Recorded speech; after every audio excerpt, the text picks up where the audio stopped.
to this edition of Short Girl Problems. I'm Candy Spangler, and today we're going to explore 3 different ways to mount and get started on your big motorcycle. Because let's face it, not all of us are 6'3". I am 5'2", and there are 3 different ways that I normally mount my adventure motorcycle. So let's get started. The first method, and probably the easiest, is mounting the motorcycle first and then putting the side stand up. This can be done by turning the handlebars outside. It drops the bike a little bit, and then I can easily get on the motorcycle, square the handlebars, and put the bike upright.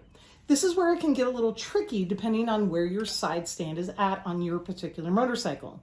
In this case, I need to do what's called a flicker method. I have a separate video on this. Please feel free to watch that video for specifics on how I momentarily balance the bike, reach down and flick it up before coming back down on one or the other side. Since I can't actually touch on both sides of this bike, I need to practice balance. The second method I use is where I actually put the side stand up before I mount the motorcycle.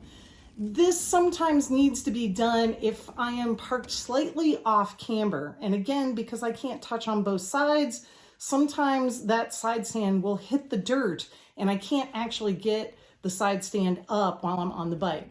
So this is a really handy method if you are off camber, or if it's just a really, really tall bike. This is another method that I use. In this case, I actually put the side stand up. I balance the bike on its balance point. Again, I have videos on this so you can go back and review, but find that bike's balance point. It should be very light to the touch, and then I can put a leg over and then slide over until I am balanced on the motorcycle and ready to go. The third and final trick that I use to mount large motorcycles is what I call a side start.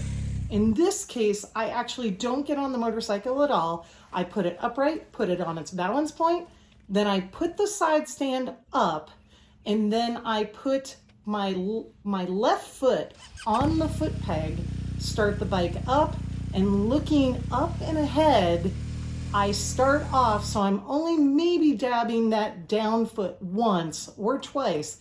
Ideally though, as you get good at this and practice it, you should be able to get started without dabbing at all. You can try this on a smaller bike initially, but I can tell you it's a lot easier than what it looks. And this is called the side start. All right, so that's it for this episode. Join me next time where we'll go over 3 different ways to stop and get off your bike safely as a short person. Thanks for joining me. Keep the greasy side down, and we'll see you next time.